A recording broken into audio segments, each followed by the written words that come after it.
Spoštovane dame in gospodje, sem Mihael Toš. Med ostalim sem tudi formalno oziroma uradno izobražen faustolog. Zakaj snemam ta video?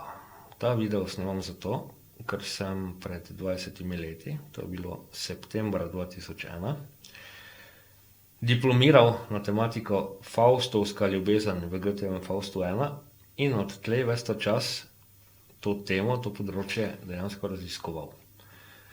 Vmes je zelo popularen postal znanstvenik Nikola Tesla, ki v svojih navedbah eksplicitno navede, da je Goethejev Faust tisto, kar je njega inspiriralo, da je postal Nikola Tesla, kot ga poznamo. Se pravi, Faust efekt je v Nikoli Tesli sprožil tako imenovani eureka moment.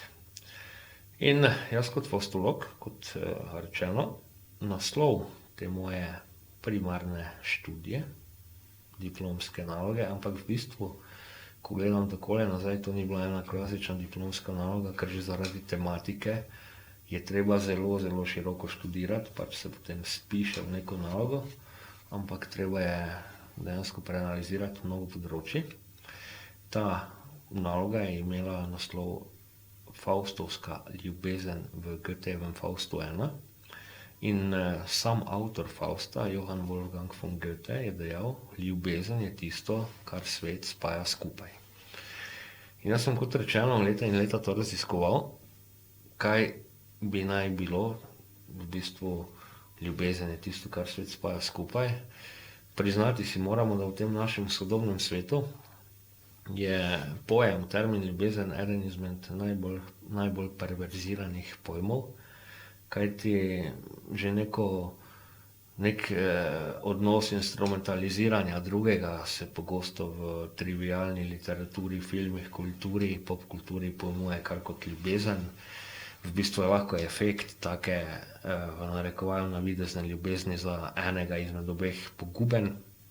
In dodal bom na tem mestu, da je Goethe dejansko mislil realna, poštena in zdrava ljubezen je tisto, kar svet spaja skupaj. Kar pa jaz želim povedati pa je, na to leto 20. obletnice diplome in kot en v bistvu zagon za naslednje leto, kjer bom na to temo publiciral tudi zelo pomembne projekte, je, da so elementi Fausta zelo neposredno vezani na Slovenijo.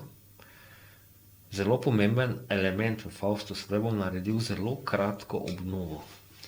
V bistvu v Goethejevem Faustu ni tisti centralni literarni momentum Faust kot Faust, kajti Faust, Johann Georg Faust, je bil realni lik, je v bistvu nekdo, ki je bil za nemško besedo Schwarzkünstler in za njega so govorili, da je svojo dušo prodal hudiču in je svoje življenje tudi pogubno končal.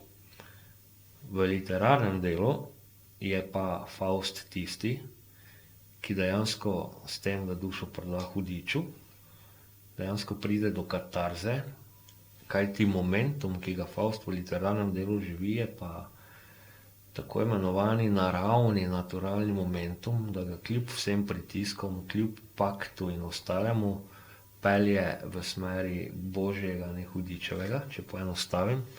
In ta momentum je tako imenovani Paracelsijev moment. Se pravi, za Paracelsusa vemo, da je zelo mnogo analiziral naravo, vpliv narave na človeka, vpliv zdravilnosti narave na človeka.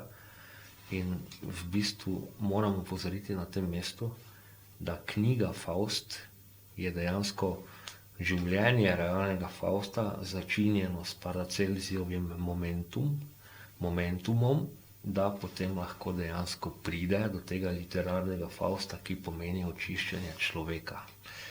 No in ti Paracelsijevi momentumi so neposredno vezani na naše okolje in tudi Nikola Tesla je neposredno vezan na naše okolje, njegovo bivanje tukaj v Mariboru. In potem dejansko neposredno zatem po eni taki časovnici, ki jo bom v ne tako dolgem času razložil, se nekako da to rekonstruirati, da je v bistvu Nikola Tesla tisto svojo podstat za ta svoj Faust momentum, ki ga samo pa opisuje, dejansko dobil v času svojega bivanja v Mariboru, ko je dosegel tisto svoje dno in ker je lahko dejansko šel samo v popolno pogubo ali pa potem res v neko reorganizacijo oziroma revitalizacijo življenja. In potem tudi povem za zaključek, da je to ena popotnica za naslednje leto in tudi kasnejša leta. Ni naključje oziroma ni brezpomensko oziroma ni zgolj samo turistični element, da se v imenu naše države nahaja angleški izraz ljubezen, love, in dejansko je to nekako v jedru in ta Goethejev rek, ljubezen je tisto, kar svet spaja skupaj.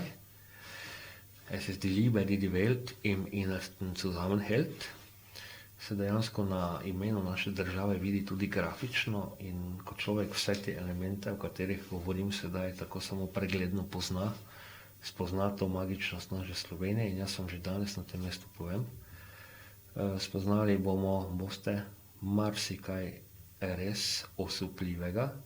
Jaz vem seveda kot raziskovalec tega, da to že obstaja. In v letu 30.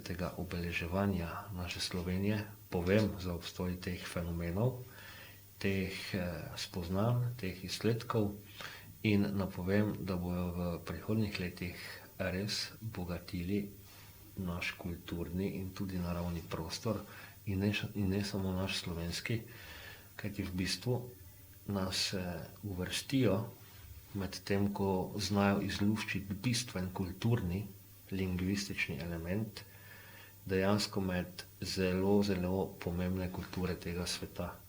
In tudi, če se komu to v tem trenutku zdi mogoče malce preoptimistično, vam povem, ni. Ko boste videli, boste res osupnili in osupnile. To vam zagotavljam. Ljubezen je tisto, kar svet spaja skupaj.